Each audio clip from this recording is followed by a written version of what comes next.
there a part of your business that you know that you want to work on, but you secretly don't? It could be adding new client testimonials to your website. It could be automating your services or creating content for your marketing channels. You know how to do these tasks. Maybe even you've done them before for others, and yet a part of you is resistant to doing them for yourself. When you sit down to then do them, you just don't feel like it, right? It's easier to avoid them altogether and just tackle something else.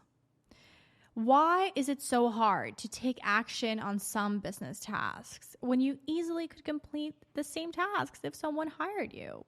Why do you keep putting off content creation, or what I like to call value creation, even though that you know what you would want to do and you've done it before? Here's what I'd recommend you to do. First and foremost, you want to reframe content creation to value creation. See? You want to be able to reframe that in your mind so that you no longer think of content creation as this kind of just production. It's more so value creation to the people that you're serving.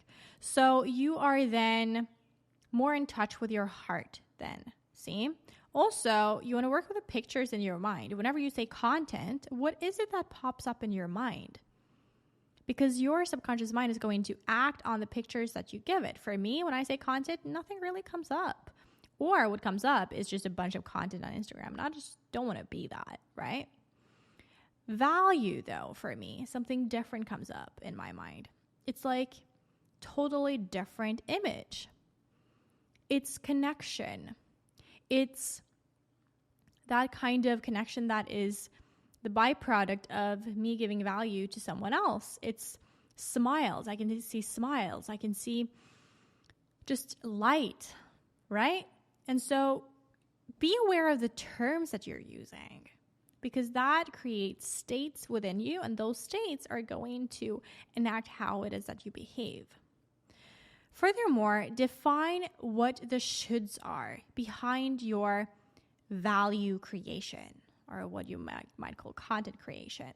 So what are the shoulds that you impose onto yourself about how you should create, about how you should serve, about how you should reach out to those that you're serving?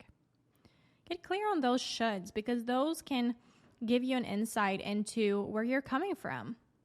And it might be that you find some limiting beliefs too. Because obviously some things could serve someone else, right? What is a should to you is a choose to someone else, a choice. And so you want to get clear on what you would choose. What is that you choose to do instead of what it is that you should do. Does that make sense? Furthermore, define what you would want to choose to do as far as, content creation, value creation is concerned. What would you want to choose to do? How would you want to choose to show up? How would you want to choose to go about your business? It's your business. It's a business that you're running. No one else does.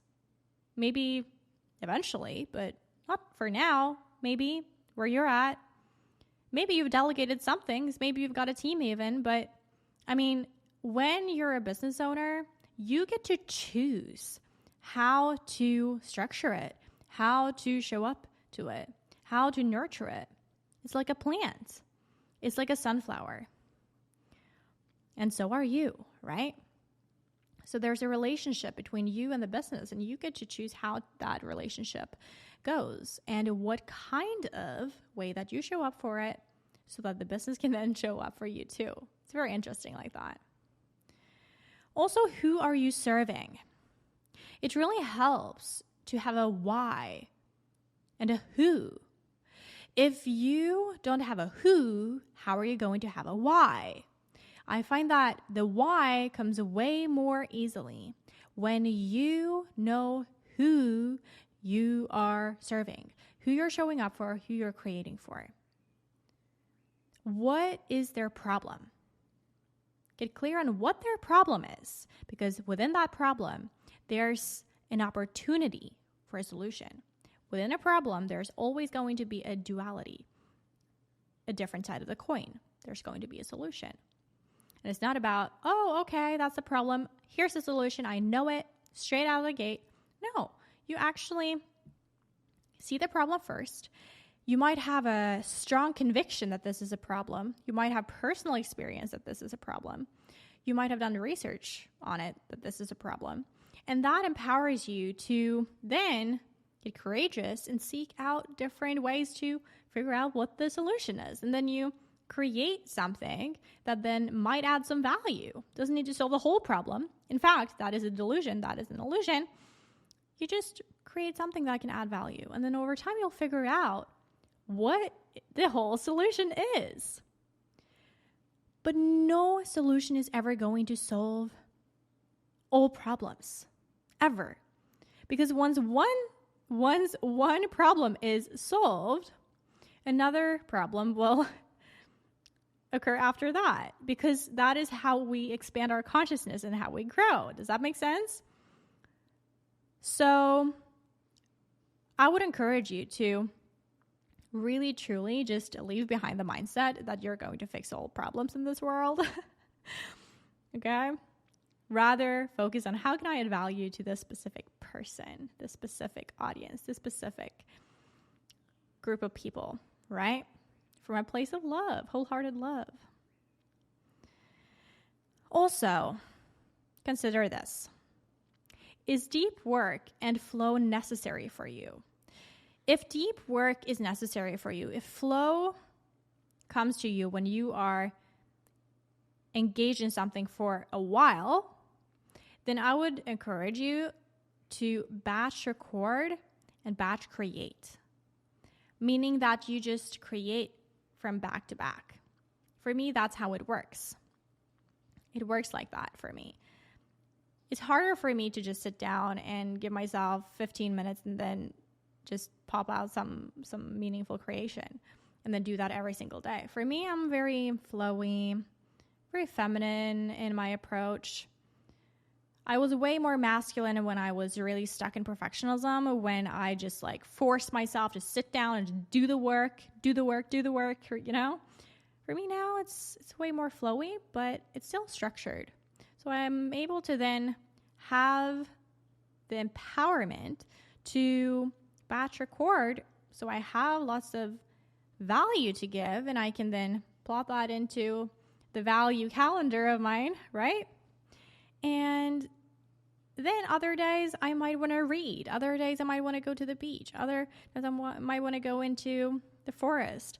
Sometimes I might have other projects that I want to do. So that frees me from that overwhelm quite a bit because I've structured it like that. Does that make sense? So consider whether deep work is essential for you and then begin to structure the way that you show up in business in that way. Also, do you need habits to work? Do you need habits? Because habits oftentimes gets created with repetition. And if you kind of add value more easily, if you have certain habits in place, then you can obviously do a little bit every day, the same thing every day for X amount of days until you have a habit created. So I'd encourage you, if there's something that you want to do on a long-term basis, you want to dedicate the first 21 days to do it every day. Because what then happens is it creates a neurological network in your brain so that you then, the next time you're going to create, it's more and more and more easy to show up for it.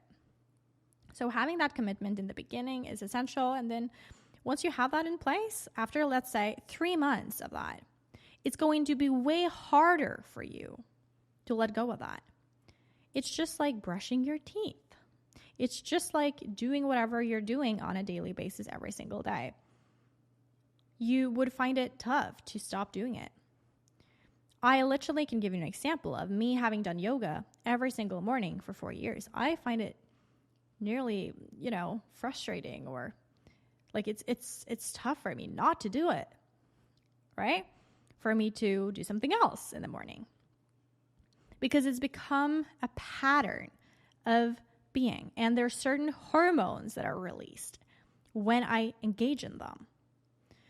So consider that. Do you need habits to work? And if so, work with that. Dedicate yourself to 21 days to 3 months to be able to create that habit for yourself. And then once that's done, you can do something else, and you will find that you'll be automatically compelled because your subconscious want to compel you to do it. See? If this is valuable to you, then I would encourage you to join the Bloom Beyond tribe for both free guests that I call sunflowers and also bloomers, which are paid clients. We're together in there as high performers, creating a life and business of freedom from perfectionism with the power of the subconscious mind, so that you can free yourself from perfectionism, right? And be able to shift your mindset from, let's say, content creation to value creation, and be able to show up from that place and structure your life and your business in a way that supports you showing up and adding value from a totally different place, where you're no longer pushing, proving, and pleasing within your business and with what it is that you share through your value creation, but you are way more present. You cultivate way more presence. You cultivate a sense of peace with what you're doing. You have a sense of purpose, right?